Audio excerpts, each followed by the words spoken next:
camarade peu d'Afrique, Assimi Goïta dit que la France a fabriqué des faux billets pour essayer, pour tenter de faire rentrer ça au Mali, pour déverser ça au Mali, pour gâter l'économie malienne, pour bousiller l'économie malienne. Mais ils ont pu, grâce à la vigilance accrue des douaniers maliens qui ne dorment pas, qui ne sont pas comme les douaniers ivoiriens qui passent leur vie à manger l'argent. Grâce à Dieu surtout, ils ont pu déjouer ce complot. Donc, par la voie terrestre, ils n'ont pas pu rentrer. Mais ils ont tenté par la voie aérienne. Donc, Assimi Goïta a intercepté l'aéronef qui devrait déverser l'argent sur les Maliens, comme ils l'ont fait en Guinée-Conakry en 1958. Vous savez bel et bien, chers camarades de l'Afrique, après la cession au pouvoir par Sékou Touré, Ahmed Sékou Touré, la France a tenté de mettre à genoux l'économie guinéenne avec cette méthode ubiesque et barbare. Chers camarades d'Afrique, on va écouter si Assimi Goïta. Il parle en Bambara, mais moi, comme je comprends Bambara, je vais vous expliquer ça. Donc, commencez à partager, à pomper les cœurs, à propager la vidéo partout. Voilà, on va vous expliquer les choses. Voilà.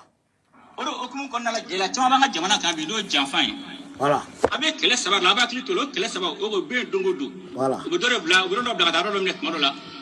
Il dit, on a 3 batailles, on a 3 combats à mener.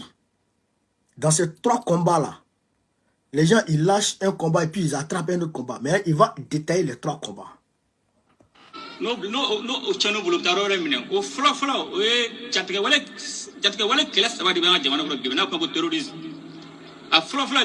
Avec 3 terroristes.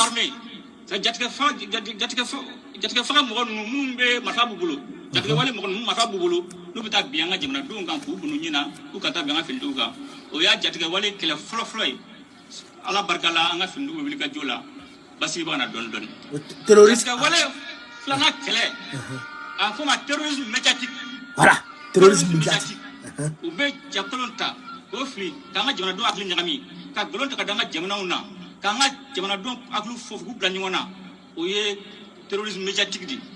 Voilà. Allah barkala jamana de famba ya famia ka fo jamana do nya o jajigu mun nabaye borolo sanfe o kuma jigo fama jamana maka golon ka danga finante ka fintikila ko la mu mato mo be funu ka jamana do ngoro be funu ka fintikila ko koro mu mato chenga jamana kono o kele o jatiga wala kele o be ndungudu ani ban jija ka fratige mu mato janfan anti bia kono. Voilà. Donc on va expliquer ça dia. Oh, Yoruba. Il dit il y a ce qu'on appelle le terrorisme médiatique. Les gens, dans leurs médias, ils mentent, ils trouvent des mensonges, ils créent n'importe quel mensonge, ils mentent sur les soldats, ils mentent sur les autorités, ils mentent sur le peuple, ils mentent sur tout le monde. RFI, Jeune Afrique, France 24. Que ça, c'est le terrorisme médiatique. Après le terrorisme armé, il y a le terrorisme médiatique. C'est ça qu'il est en train d'expliquer. Et il dit, il faut que grâce à l'armée malienne, le terrorisme armé est en train de fuir. Grâce à la vigilance, à l'éveil de conscience, à la maturité, c'est-à-dire à la résilience du peuple malien, chers camarades d'Afrique, le terrorisme médiatique n'a pas d'effet sur le peuple malien. Donc, il salue le peuple malien et il encourage le peuple malien dans ce sens. On va continuer encore. Voilà.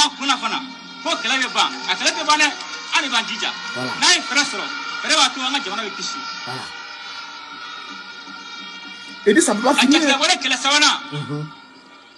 Terrorisme économique. Terrorisme économique. Terrorisme économique.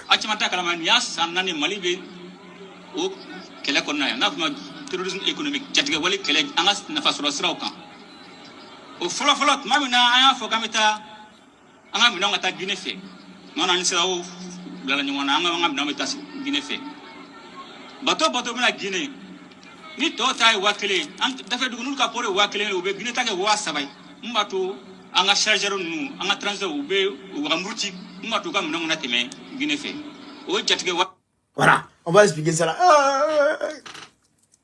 Goïta, Goïta, c'est un 10, c'est un 10. Il dit, j'ai un rappel l'Afrique. Il dit, le terrorisme économique. Le terrorisme économique, c'est la troisième forme de terrorisme qu'il a énuméré ici.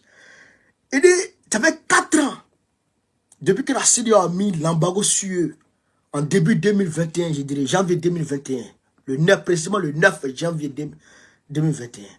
Qu'est-ce qui s'est passé? Il était ici, quand ils ont conclu un accord avec la Guinée et que la Guinée a accepté d'accueillir les marchandises maliennes et que la Guinée s'est rangée du côté du panafricanisme au lieu de se ranger des ventripotas, au lieu de se ranger des France-Africains, au lieu de se ranger des Maudias, il s'est rangé vers le panafricanisme, vers la Guinée, vers le Mali. Alors, les commerçants maliens, les opérateurs économiques maliens faisaient transiter maintenant leurs marchandises par le port de qui? De Conakry.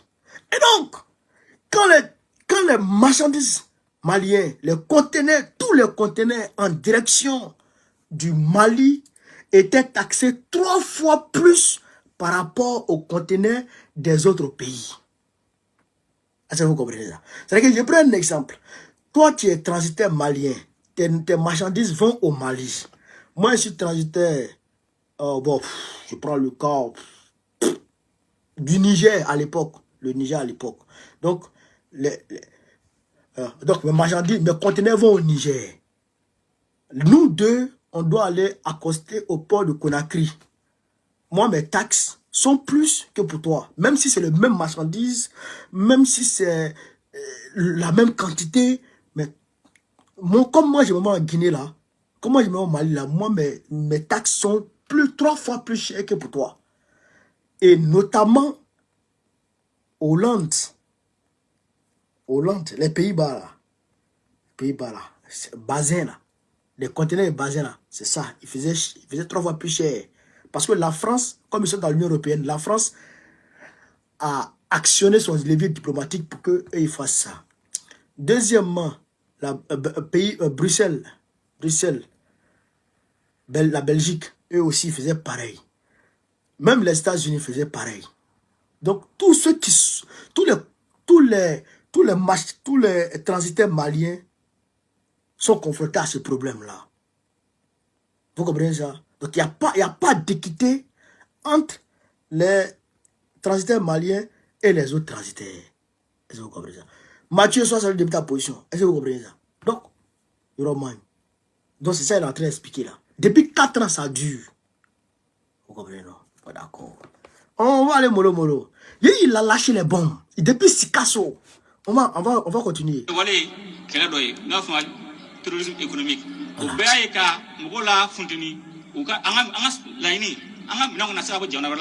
Voilà, pour ne plus que les marchandises du Mali puissent venir d'ailleurs.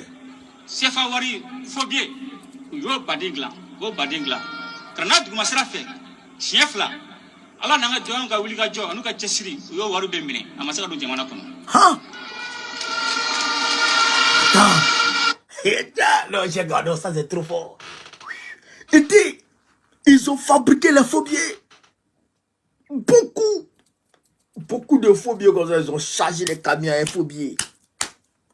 Pour venir déverser dans l'économie malienne.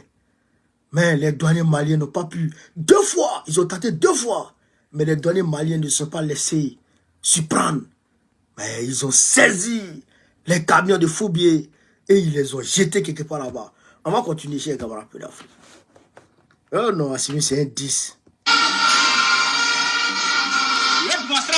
Voilà.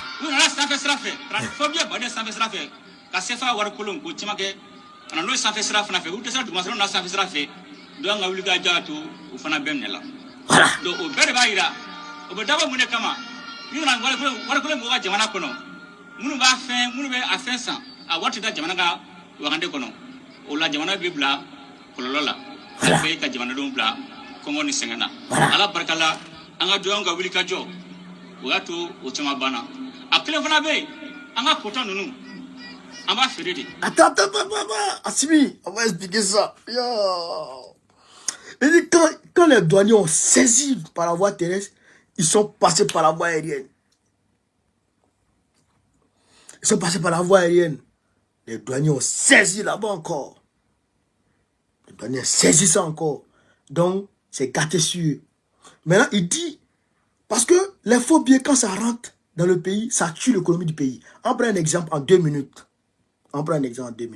Imaginez un instant, pour vous qui êtes en Côte d'Ivoire peut-être, parce que ma plus forte communauté est en Côte d'Ivoire. Pour vous qui êtes en Côte d'Ivoire, imaginez un instant. Toi, tu travailles à la ferme. Tu te lèves un matin pour aller arranger tes poulets. Tes poulets, même souvent, ils chient mal. Tu es dégoûté. Et puis, tu te lèves un matin. Tu vois devant ta porte, c'est 10 millions.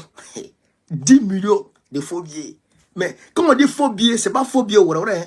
Non, c'est faux billets que tu peux pas différencier du bon billet en réalité. Parce que c'est ce qu'ils ont fait en Guinée-Conakry. C'est le vrai CFA, mais comme ce n'est pas dans le circuit normal, on dit c'est un faux billet. Sinon, c'est le vrai CFA. On te donne, tu t'avances ça partout, ça passe dans des machines propres. Imagine toi, tu t'es retrouvé ce jeton là, c'est devant toi. 10 millions, c'est calé. Tu n'as pas dit à la femme, jamais. Imagine la tante qui s'en vend aubergines. Elle s'est réveillée matin, elle s'est retrouvée devant elle. 20 millions. Elle n'a pas dit au marché, jamais. Imagine le Waworo qui s'est enroulé son baka pour aller à Djamé. Ils ont trouvé 15 millions devant lui. Il va aller prendre Naman, jamais. Bon, imaginez que chacun se réveille et chacun a l'argent. Qu'est-ce qui se passe? L'économie s'arrête. Personne ne va travailler encore. Tout le monde a l'argent. Donc, même ceux qui vont accepter de vendre, ils vont vendre cher. Le boutiquier varan, là, il va vendre son riz de 50 kilos, là, qui coûte peut-être 30 000, 40 000. Il va vendre ça au moins à 100 000, 200 000. Parce que tout le monde a l'argent. Donc, l'inflation, l'économie est bafouillée, l'État ne peut plus contrôler, et puis c'est fini. L'économie se croule. Donc, c'est ce qu'ils voulaient faire au Mali. Grâce à la vigilance des douaniers maliens que je salue ici, ça n'a pas été possible. Camarades peu d'Afrique, on va continuer. Écoutez. Udisaka wari sti mali ma numa ta bla bangi de la jamana wɛrɛ kɔnɔ an ka wari tun bɛ bila jamana fɛn fɛn kɔnɔ bangu la mun ta se ka se an ka bangu ma o tora jamana bɛɛ la muruti k'u si kana sɔn wari n'o o wari na mali tɔgɔ la ko koton ko don o kana bila o bangi si kelen-kelenna kɔnɔ o ye jamana 3 ɲɔgɔn la muruti mais n y'a fɔ juguya in a tɛ ban an de bɛ fɛɛrɛ ɲini an ye fɛɛrɛ ɲini an tɛmɛna jamana wɛrɛ fɛ mun y'a to an ka jamanadenw ka wari sɔrɔ c'est vrai gɛlɛya dɔw bɛ koton kelen ka wariko la mais an bɛ cɛsiri la mun b'a to u ka wari sɔrɔ cogo min na mais ni janfan de bɛ jamana in kan don o don mais o t'a bali k'an tɛ an ka jamana ka nafasɔrɔ sira an t'a kɛlɛ kɛ o t'a bali k'an tɛ an ka jamanadenw de fa.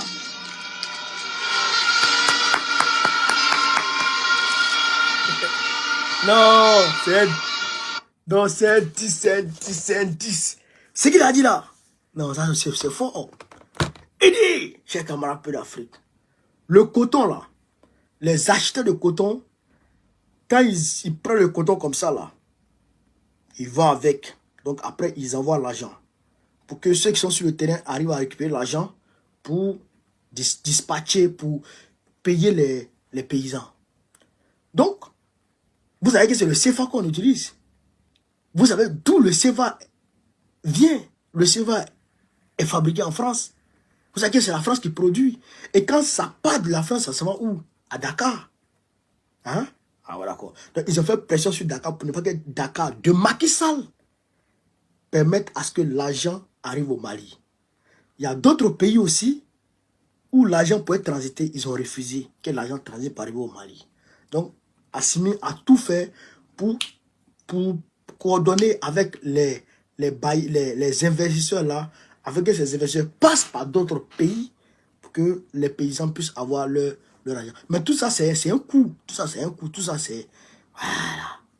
Vous comprenez ça? Ils ont embêté le gars, ils l'ont embêté. Mais jusqu'à présent, il vit. il survit, il résiste et il est là. Bravo Assimi Goïta. Bravo Monsieur le Président. On est avec toi jusqu'au bout. On est avec toi jusqu'à la gare. Mais la France ne va pas réussir. Mais jusqu'à présent, jusqu'à demain matin, ils sont encore dedans.